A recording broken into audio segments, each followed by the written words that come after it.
er ikke alle, der oser af sex, ligesom jeg gør. Jeg har udvalgt de 3 bedste scorereplikker, I har sendt ind til os.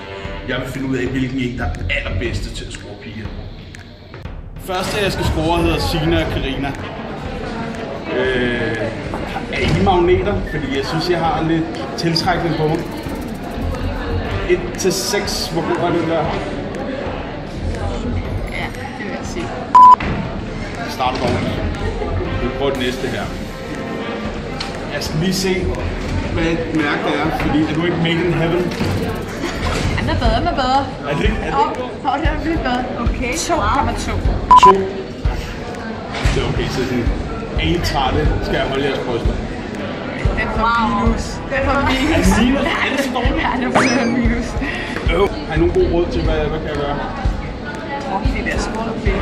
Hvad skal man gøre? Hvad skal man gøre, hvis man skal score jer?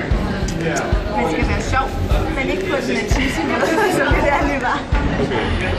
Hvis jeg havde en skammel, så ville jeg kysse jer, fordi så kunne jeg nå det. Se, det begynder at blive lidt bedre. Er det sjovt? I en rigtig kontekst kunne det måske fungere. Det kunne være sjovt. Ja, det kunne det måske. Hvornår er I sidst blevet scoret? Hvordan var det? 7 år siden, jeg kan ikke huske det mere. Du skal giftes nu. Det er bare sådan et lidt dårligt eksempel. Ja, okay. Som pigerne selv sagde, så gik det af helvedes til. Hold jer for scorereplikker. Og hvis I vil prøve det, så hold jer i hvert fald væk fra bryster.